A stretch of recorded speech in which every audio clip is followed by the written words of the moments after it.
इसमें सब पार्षदों को एक बार ये आज अनऑफिशियली तरीके से बुलाया है 25 तारीख को शपथ के बाद। उसके बाद ऑफिशियल मीटिंग शुरू में हर एक वार्ड में कैसे कैसे काम करना है उन गाइडलाइंस को डिस्कस किया है। और सब पार्षद एकदम एक्टिव और एनर्जेटिक मोड में हैं।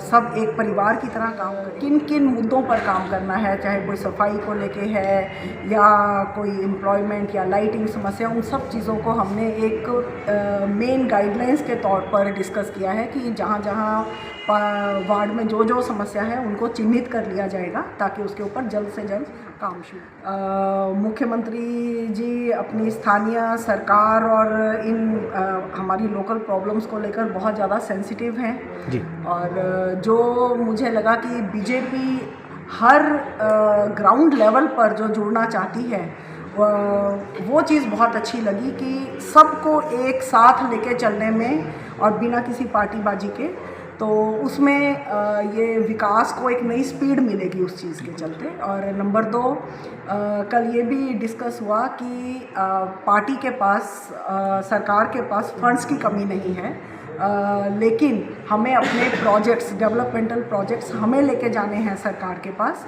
और उसकी एक प्रॉपर रिपोर्ट बना के और एक प्रॉपर कोऑर्डिनेशन के साथ डेवलपमेंट करना है। उन्होंने हमें इस चीज़ के लिए आश्वस्त किया है कि आपको फंड्स की कमी नहीं है। इसमें सब पार्षदों को एक बार ये आज अनऑफिशियली तरीके से बुलाया है 25 तारीख को शपथ के बाद। उसके बाद ऑफिशियल मीटिंग शुरू हो जाएगी।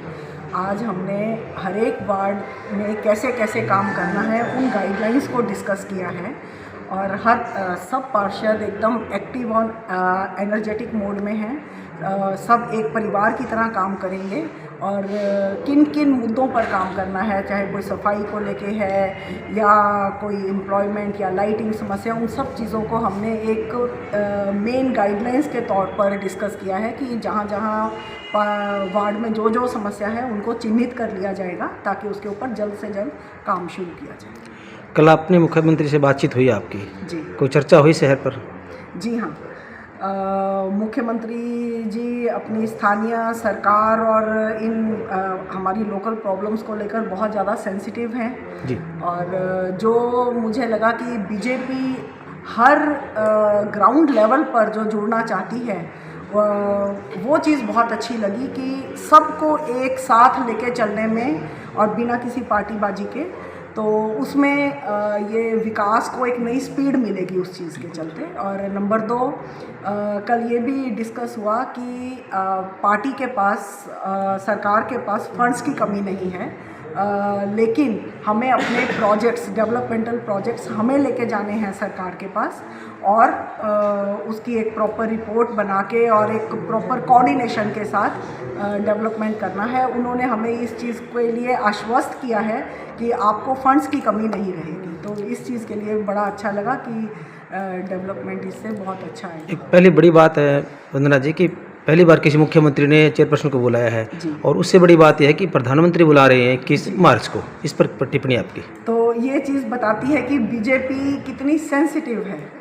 प्रधानमंत्री के लेवल से, मुख्यमंत्री के लेवल से, लोकल सरकार, 3 टियर सिस्टम, तो कितना कोऑर्डिनेशन और कितनी सेंसिटिविटी है। आप देखिए कि मतलब ये हमारे लिए बहुत गौरव की बात है। शिवानी के लिए बहुत ज़्यादा एक सौभाग्य है ये इस चीज़ का कि ये मौका मिला है और इसको हम आगे लेके जाके दिखाएंगे और हम शिवानी के विकास के लिए प्रतिबद्ध हैं, अपनी पूरी निष्ठा से काम करेंगे। और मैं अपने पूरे शिवानी परिवार की तरफ से उनको कल आश्वस्त करके आई हूँ कि 5 साल के बाद आप देखिए।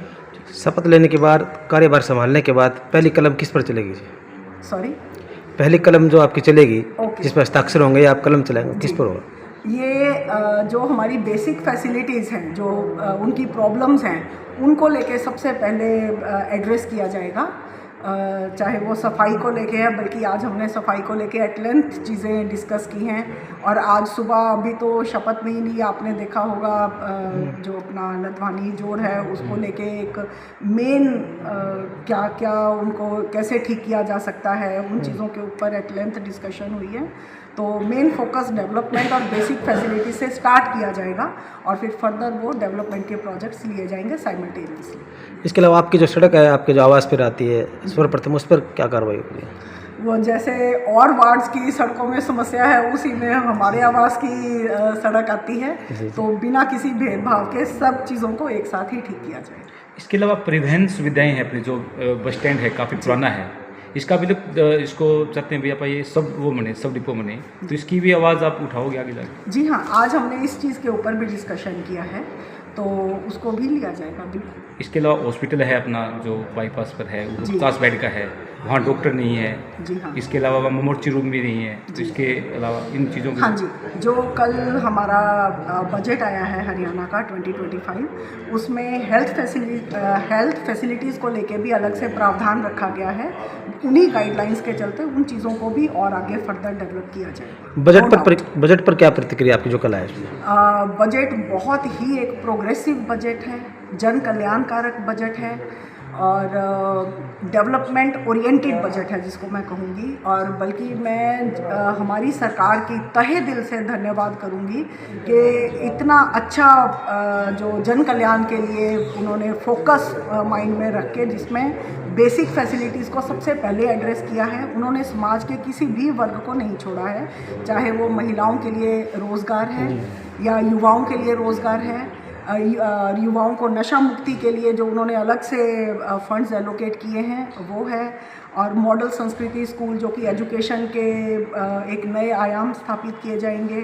स्पोर्ट्स के लिए, खिलाड़ियों के लिए ओलंपिक 2036 मिशन एक एलोकेट किया गया कि उसके चलते हरियाणा के ज़्यादा से ज़्यादा खिलाड़ी अपने ओलंपिक्स में प्रदर्शन करें। और ये देखिए कितनी सौभाग्य की बात है कि जो हमने अपने संकल्प पत्र में जो चीज़ें रखी थी और वही चीज़ें बजट में उन चीज़ों को सिंक किया गया है। तो और यस, उद्योगपतियों के लिए कि उद्योग को बढ़ावा देने के लिए क्या क्या, ये सब चीज़ें बजट में ली गई हैं। तो और हम अपनी पूरी निष्ठा से काम करेंगे और उसके लिए हम अपनी शिवानी की जनता से प्रतिबद्ध थे, प्रतिबद्ध हैं और प्रतिबद्ध रहेंगे। लाडो लक्ष्मी योजना वो स्टार्ट की है सरकार ने, उसके लिए 5000 करोड़ उन्होंने अलग से एलोकेट किया है। मोर ओवर उन्होंने ये कहा है कि ये तो अभी जस्ट पहले विंडो खोली है, तो आगे आगे इसको कहाँ तक लेके जाएंगे उन्होंने कहा आप देखिए बहुत आगे लेके जाएंगे। चमन साहब, इस बार हमने ये बात देखी कि जब पिछली योजनाएं थी या जब जनप्रतिनिधि चुन के आते हैं जिसमें महिला चुन के आती है, उसको हम इस कड़ी से देखते थे कि हमें आधा पार्षद मिला है या आधा चेयरमैन मिला है, क्योंकि महिला बाहर नहीं निकलती और जो आदमी पार्षद का काम करता है उसे और भी काम होते हैं, तो वार्ड का भी पूरा काम नहीं कर सकता, वो शहर का भी नहीं कर सकता। इस बार शहर की जनता ये कह रही है कि हमें 2 चेयरमैन मिले हैं, तो राजेश जी इस पर आप क्या कहेंगे? जी देखिए, ये तो हमारा एक प्रतिबद्धता शिवानी की जनता के साथ में शुरू से ही रही है और आज बड़ी खुशी की बात, आप देख रहे हो 2 बहनें जो पार्षद चुन के आई हैं वो आज स्वयं यहाँ पर मीटिंग में उपलब्ध हैं, आज आई हुई हैं और बिल्कुल एकदम समय के डिसिप्लिन के हिसाब से आई। पिछली बार भी जब मीटिंग लाई थी उसमें भी जितनी महिला पार्षद चुन के आई हैं सभी के सभी, तो ये एक जो हमारी सरकार का जो एक भाव है जेंडर इक्वलाइजेशन का, महिलाओं का सशक्तिकरण का, महिलाओं को हर फील्ड में आगे लेके आने का, जो एक बराबरी का एक जो दर्जा महिलाओं को देने के लिए जो एक ये भाव है, ये एक उसको प्रदर्शित करता है। और ये हमारा कमिटमेंट है कि बिना थके और बिना रुके शिवानी के विकास के लिए काम करेंगे।